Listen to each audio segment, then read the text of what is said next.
তুফানের পর আবারও রায়হান রাফির সঙ্গে জুটি বেঁধে আসন্ন কোরবানি ঈদে তাণ্ডব নিয়ে হাজির হচ্ছেন ঢাকাই সিনেমার শীর্ষ নায়ক শাকিব খান। ইতোমধ্যেই দেশের বেশ কিছু লোকেশনে চলছে এই সিনেমার শুটিং। তাণ্ডবে শাকিবের নায়িকা কে থাকছেন সেটা এখনও অফিসিয়ালি প্রকাশ করেননি সংশ্লিষ্টরা।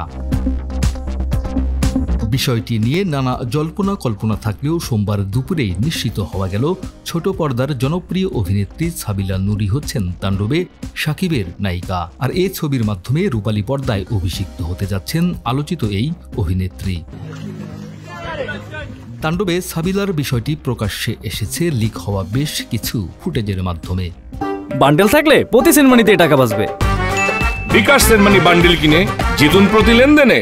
জানা গেছে এফডিসির পর উত্তরবঙ্গের কোনো এক লোকেশনে শাকিব সাবিলা শুটিং করছেন, যেখানে শাকিবকে এক নজর দেখতে শত শত মানুষ ভিড় করছেন। সিনেমাটির এক প্রযোজনা প্রতিষ্ঠান সূত্রে আরও জানা গেছে দেশের একটি টিভি চ্যানেলে হামলাকে কেন্দ্র করে এগিয়ে যাবে তাণ্ডব সিনেমার গল্প। এতে বিশেষ একটি চরিত্রে কাজ করছেন জয়া আহসান।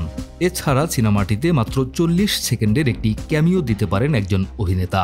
এই চরিত্রের জন্য আলোচনায় রয়েছে আফরান নিশো ও শরীফুল রাজের নাম।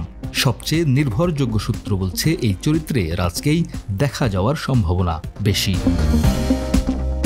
শাহরিয়ার শাকিলের প্রযোজনায় ছবিটি নির্মিত হচ্ছে আলফাই এসভিএফ এন্টারটেইনমেন্টের ব্যানারে। টানটান উত্তেজনা আর অ্যাকশনে ভরপুর তাণ্ডবের মাধ্যমে প্রথমবার দেখা যাবে শাকিব সাবিলার নয়া কেমিস্ট্রি। ভক্তরাও এই জুটির কাছ থেকে দারুণ কিছু প্রত্যাশা করছেন। মোহাম্মদ জাকারিয়া, আমাদের সময়।